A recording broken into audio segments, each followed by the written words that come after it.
Muy buenos días, Panamá. Hoy es martes 28 de junio. Usted nos ve por Next Canal 21, nos escucha por KW Continente. Un día en el que, bueno, vamos a analizar qué es Medixol y realmente es la solución al problema de desabastecimiento de las medicinas, no sé, del precio. Bueno, tuit de Pedro Miguel González, pues criticando esta nueva política del gobierno, este plan anunciado por el presidente y el vicepresidente ayer en conferencia de prensa. Un día en el que Rusia lo vuelve a hacer, ataca un centro comercial con un misil, deja más de una decena de muertos y muchos heridos. La respuesta del G7 ayudará a Ucrania todo el tiempo que sea necesario. Mesa de diálogo abierta en Ecuador, indígenas y la presidencia se iniciarán un diálogo, así que vamos a ver cómo marcha esto. Y bueno, la inmigración ilegal deja pues, un nuevo saldo terrible. Más de 10 personas muertas encontradas en un vagón en el estado de Texas. Don José Blandón. Buenos días, Fernando. Buenos días. Buenos días a toda nuestra audiencia que nos sigue en KW Continente Radio y en Canal 21 Next TV. Mucho que contarles hoy, martes 28 de junio del año 2022. Lo primero, Fernando, quiero enviarle un saludo y un abrazo con todo mi amor a mi hijo, Omar José Blandón. Omar José. Cumpleaños. Me dice que cumple, pues está en los 30 años. Digo, muchacho, usted todavía se cocina con la primera agua. Un abrazo, Omar. Oiga, fíjense en las cosas que están ocurriendo. Voy a comenzar por algo que es una tragedia de carácter humano. Y expreso mi solidaridad por una ciudad que yo aprecio enormemente, un estado que yo aprecio, Monterrey. México. La situación en Monterrey, México. Estado de Nuevo León. Estado de Nuevo León. El estado de Nuevo León, donde está Monterrey. ¿Dónde está Monterrey? Bueno, está bajo lo que se conoce como una sequía extrema. Los lagos Cerro Pietro y La Boca, la represa, están una al 2% y la otra al 9%. No hay agua, solo se bombean 6 horas al día. Y la gente no tiene con qué lavar la ropa. Los servicios sanitarios no se pueden alar a costa de que si tú lo alas, te quedas sin tener agua. En las grandes, en León, sobre todo en las áreas de recursos de Monterrey, no hay. Es la capital industrial de México. No hay agua de botella. No hay. O sea, pasa. Y si usted conoce el estado de León, ese es un estado industrial. Es la capital industrial de México. Y el presidente López Obrador, que miró a un lado la crisis, que ahora tiene que enfrentarla porque no hay agua, ha pedido a las empresas que no gasten agua. Porque ¿qué es el gran problema de esa urbe industrial? Nunca pensaron en la necesidad de reciclar. FEMSA, la base de FEMSA es Monterrey. Reciclar el agua. Claro. Entonces, cada vez que ellos arrancan su planta, el agua que sobra va para al Río Grande y ahí a perderse. Al Golfo. Entonces, ahora se plantean la necesidad de que tú no puedes toda esa agua, reciclarla, tener el nivel industrial que tiene Nuevo León y no hay forma de mantener lagos para aguas potables. Y esto, las temperaturas, Fernando, están en el orden de 40 a 48 grados. Ojo. Esto viene desde febrero. Y ahora hace crisis en un momento en la que nos está indicando a nosotros los efectos de este cambio climático y del uso indebido o sin planificación de cómo manejar el agua. Esa es la quinta esencia de no saber manejar el agua. Aquí en nuestro país, este es un tema que va a ser tema fundamental en los próximos años. Por eso es que es importante que le demos atención a la readquisición del lago Bayano, que es una de las fuentes de agua, el lago artificial más grande después de los 2 lagos que mueven el canal de Panamá, como fuente importante de agua para el país. Y hay una decisión del gobierno del presidente Cortizo de mirar este tema con prioridad. ¿Por qué? Aunque no termine de hacer las obras la adquisición del lago permitirá el planteamiento de poder trasladar la planta de generación, de manejo de allá, que está enferma, la de Chilibre, a una planta más moderna, con conducción de agua hacia el área metropolitana, para liberar al canal de cierto uso de esa agua, pero para garantizarle a usted el agua. Esos son proyectos que no se van y se hacen de un día para otro. Por eso el presidente Cortizo tomó algunas decisiones con respecto a esto, y sobre eso se está estudiando. Es importante que miremos lo que está pasando en Monterrey, pero en la ciudad en particular, porque ahí está la Universidad Tecnológica de Monterrey, una de las más famosas de nuestro continente. El MIT traído a Monterrey. Exactamente. Lo que hicieron el grupo. Gran parte de nuestros ingenieros se han formado allí. Es una de las grandes instituciones académicas de América Latina. Superior de América Latina. Y por eso hablo de Monterrey. He estado muchas veces allí, pero ese es el estado de... El estado de la capital industrial de México. De México. Es Monterrey. Ustedes sepan de qué estamos hablando de un problema grave. Fíjese lo que le digo. Está declarado en una sequía extrema. Y esto no se va a recuperar. Los lagos no se recuperan con todo esto que hay ahí hasta los próximos 10 años. Para que tenga una idea de lo que estamos conversando. Entonces nosotros tenemos que comenzar, cuando veas las bardas de tu vecino arder, pon en remojo las tuyas. Bien. Esto para que tenga, esta es quizás la noticia que nosotros tenemos que mirar para saber lo que tenemos que hacer. La segunda cosa que le quiero destacar es que ayer escuché con detenimiento el planteamiento del gobierno sobre este tema de la medicina, que es un tema universal. Sí. Si usted ve, este es uno de los temas que los presidentes norteamericanos han manejado y el presidente Biden ha manejado. Y son temas de alto nivel de complejidad. La industria de los laboratorios farmacéuticos es una de las transnacionales más poderosas del mundo. Y los lobbies más importantes. Y además tienen lobbies que controlan, saben en Panamá todo lo que está ocurriendo. Entonces el gobierno hizo ayer un planteamiento estructurado. Y yo quisiera que lo analizáramos con objetividad. Esto no es un problema fácil. Esto no es un problema de que corta el monopolio.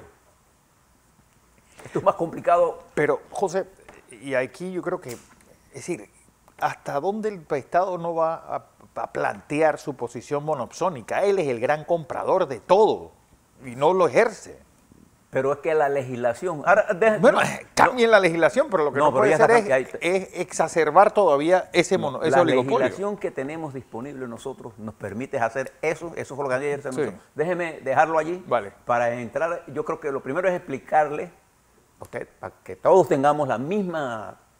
entendamos lo que está planteando el gobierno y todos tenemos el derecho a tener una opinión, a favor o en contra. Eso no es lo que preocupa en un Estado democrático. Lo que no puede ser es que aquí medicinas que valen $70, de acuerdo. En España, que tiene un nivel de vida más alto que el nosotros, o en Francia. Pero sepamos a qué se debe $3 y pico.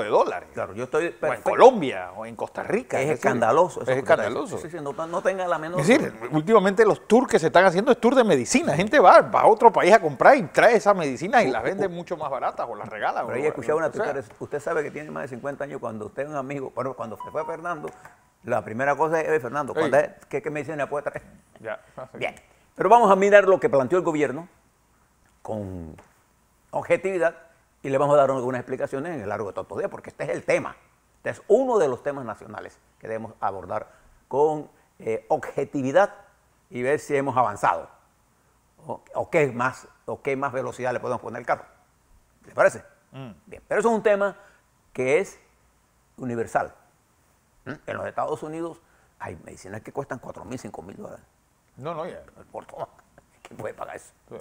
Bien, pero vemos algunas cosas importantes que están también ocurriendo en el mundo. Voy a tocar dos temas de lo que está pasando en este momento en el continente europeo, y lo que está pasando entre Rusia y Ucrania y los efectos de la conexión Rusia-China popular. Vamos a mirar rápidamente algunas de las cosas que están ocurriendo. En primer lugar, continúa y termina hoy la reunión del G7, que se está desarrollando en Alemania.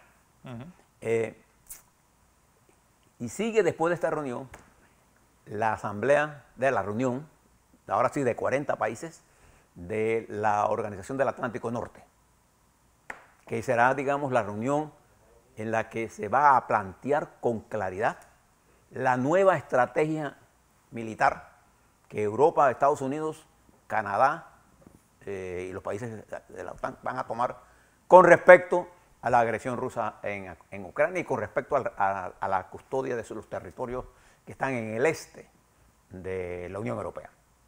Y por de pronto le adelanto que las partes de las discusiones de la OTAN van a ser el establecimiento de una fuerza rápida de 300.000 hombres, altamente equipada.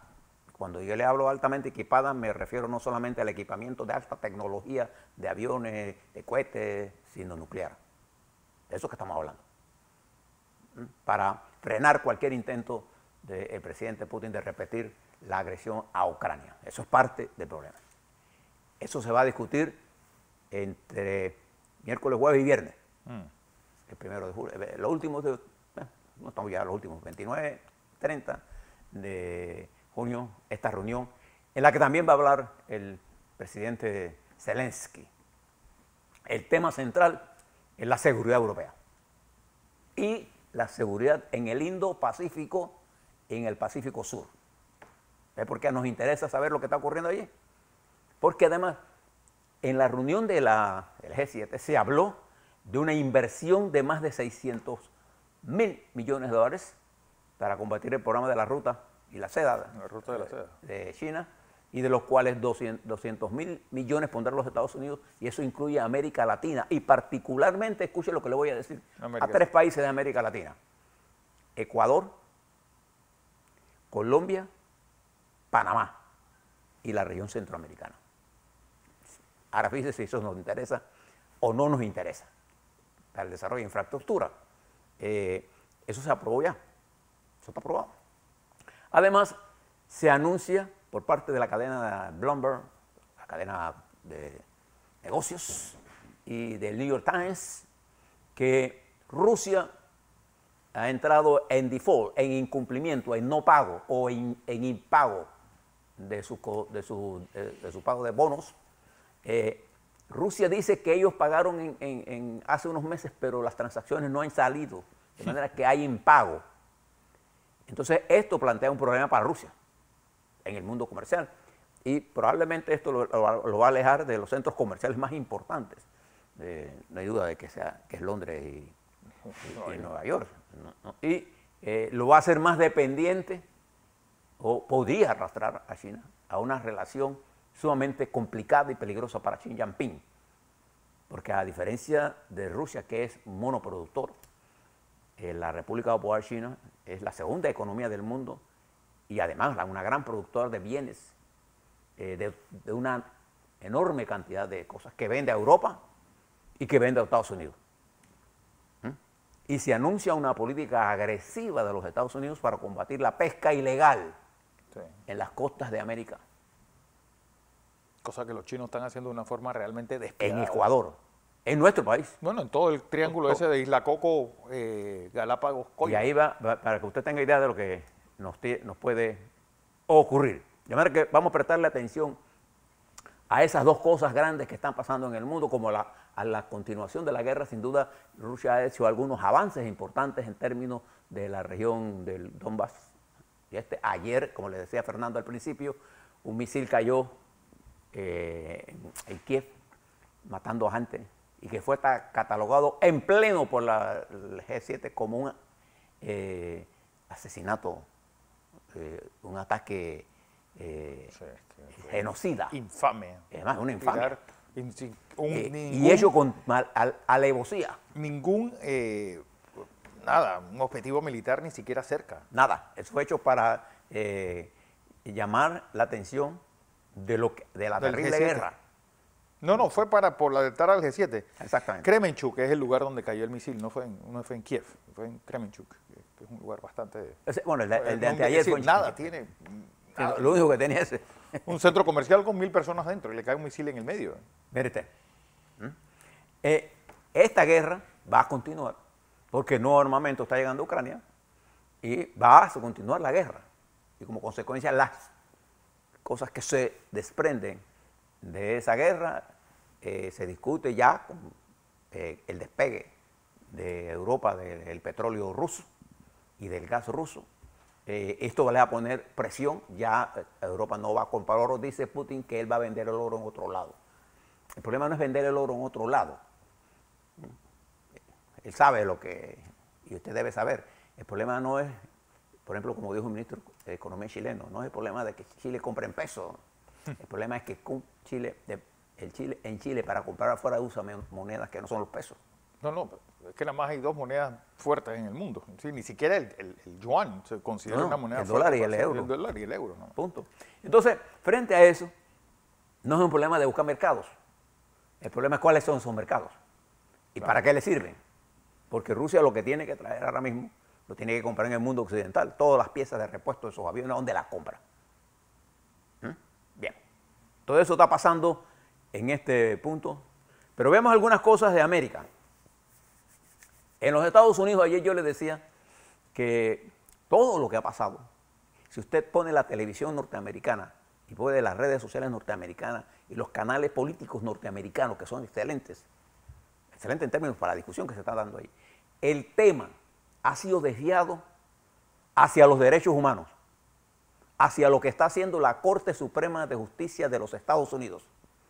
Esta ley, este derrocamiento del fallo de Roe versus Wade, que se dio, y que además se han dado otros fallos, entre ellos el que se dio ayer, en la que permite que los coaches de fútbol puedan orar en el centro del estadio donde estén jugando, que conspira contra la libertad religiosa que es tradicional en los Estados Unidos, crea otro elemento en la que el principio de la lucha política electoral en noviembre se ha desplazado parcialmente en forma continua ahora hacia temas de derechos humanos. La derecha trompista ha creído que el discurso ideológico es el que interesa al pueblo norteamericano. Creo que comete un grave error, igual que la derecha latinoamericana, que cree que el discurso ideológico anticomunista, machista, o el derecho, la actitud de utilizar, por ejemplo, la familia, ¿no? O estudiar la lucha anti-gay contra los homosexuales, ese discurso ideológico no motiva a las masas a votar. Además, las mujeres de nuestro continente y de los Estados Unidos están mucho más liberadas, tanto republicanas como demócratas. Sienten que la Corte ha interrumpido en su vida personal a costos altísimos, porque ahora para producir, además, se está en discusión las pastillas de la noche después. Y esto ha generado un nivel de debate en los Estados Unidos. No voy a discutir ahora mi opinión sobre esto. Lo que le estoy diciendo es que ha cambiado la dinámica del debate en los Estados Unidos, de una forma sustancial. Igual le está pasando a la derecha latinoamericana. La derecha, por ejemplo, colombiana, con su discurso, ya no enamora al electorado. Y fíjese, si usted mira Chile, el gran error de Kant en su proceso electoral fue su discurso machista. Su discurso de creer que las mujeres son un elemento de poca importancia. El 70% de las mujeres con menos de 30 años votó con Boris. Para que usted mire, la gente no vota por el miedo ya. Por eso yo estaba hablando ayer del trabajo del CIEPS. El miedo no guía a las masas. Es el futuro lo que guía a la masa. El cambio. O sea, ¿hasta cuándo se va a votar en contra de y no a favor de? Es el cambio. Claro. Bueno, entonces fíjese esto. En Brasil, frente a lo que le están diciendo los estudios a Bolsonaro, Bolsonaro ha radicalizado su planteamiento diciendo que en octubre va a haber un gran fraude. No hay votaciones todavía, ya él es el gobierno. ¿Le suena la historia? Pero ¿qué es lo que pasa? Que las últimas encuestas realizadas de la semana pasada le dan una ventaja de 47%. Le dan 47% al señor Lula da Silva, ganaría en primera vuelta, contra unos veintitantos del señor Bolsonaro. O sea, la polarización está en estos dos candidatos, pero cada vez la propia derecha brasileña no se siente representada en el trumpismo que expresa Bolsonaro. Vamos a ponérselo así, en la lucha ideológica que lo llevó al poder a él. Fue este discurso ideológico el que lo llevó al poder. Que no llevó al poder a Piñera, porque Piñera tenía un discurso todavía mucho más rico en matices. Bueno, ya había sido presidente. No, y además él, en su concepción desarrollista, habló de Piñera, que es un cuadro del sector privado de derecha.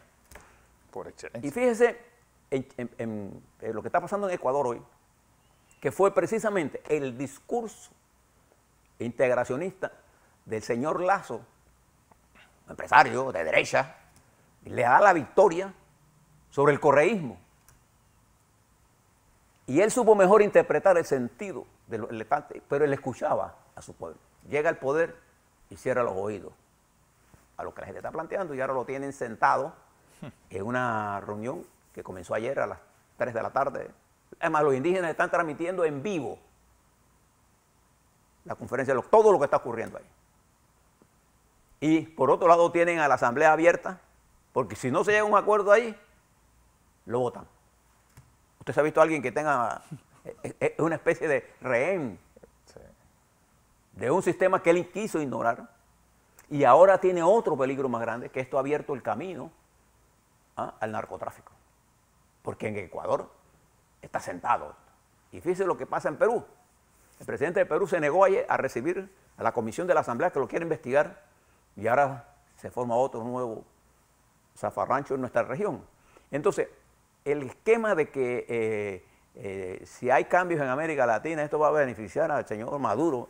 El señor Maduro ha demostrado su gran ineficacia y ineficiencia, su salvajidad de un sistema que no funciona. No funciona. El señor Ortega tiene un país en la que para poder él dominarlo tiene que poner preso a los opositores, no permite la libertad.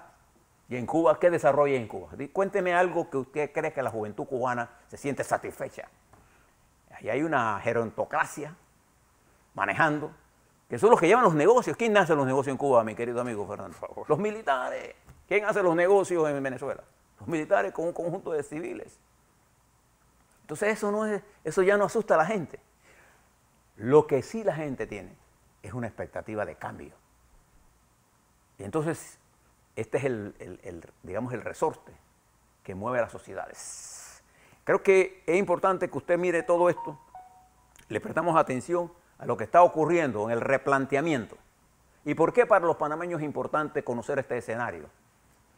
Porque en el desarrollo rápido y la recuperación de China popular, China necesita el espacio nuestro. Nosotros necesitamos menos a China que China nos necesita a nosotros. El apuro no es de nosotros. Nosotros tenemos una vía acuática internacional que ellos tienen que usar, no hay otra forma. Entonces, nosotros tenemos que ser prudentes en el manejo de nuestras relaciones, no asustados, prudentes. No es que no tengamos comercio, no. De eso no es que estamos hablando. Pero también tenemos que entender que en este mundo de las definiciones, nosotros tenemos que tener posiciones claras. Claras. ¿Dónde estamos parados y hacia dónde vamos y con quién queremos ir? De manera que esta es la importancia de conocer lo que está ocurriendo. Me llama mucho y poderosamente la atención, le decía Fernando esta mañana aquí, me recuerda en los Estados Unidos de hoy, el debate, la movilización, las mujeres, los hombres, los sectores progresistas de los Estados Unidos, los sectores pobres, los campesinos, las mujeres pobres, que son las que van a pagar esto. ¿Por qué usted cree que las grandes empresas norteamericanas le van a garantizar a sus trabajadoras el aborto en otros estados? En otros estados. ¿Por qué? Porque este es un tema fundamental de la sociedad norteamericana. Tener un hijo en una sociedad de altos costos no es tan fácil. ¿Y hay embarazos indeseables o no hay? Entonces, esto ha movilizado al pensamiento femenino. Y los demócratas, en forma inteligente, han introducido esto como el elemento fundamental. Todas las cadenas de los Estados Unidos transmiten estas discusiones, que son fundamentales. No dejemos nosotros que nos arrastren a discusiones ideológicas que lo que perjudican es nuestra capacidad de entender el mundo que se abre hacia ante nosotros, porque siempre es el futuro el que determina las conductas electorales de la gente y en lo que la gente está pensando, no es el pasado. El pasado es un punto de referencia, pero el punto de accionar está en el presente. Por eso que la juventud mira hacia adelante. Y las mujeres de hoy, con mucha mayor capacidad, con mucho mayor intelecto, con mucha mejor preparación, a estos discursos ideológicos y machistas no le paran bola. A la vuelta hablemos un poco sobre Panamá, lo que esto significa para nosotros, veamos esto que ha propuesto el gobierno y veamos las cifras de COVID. Así es.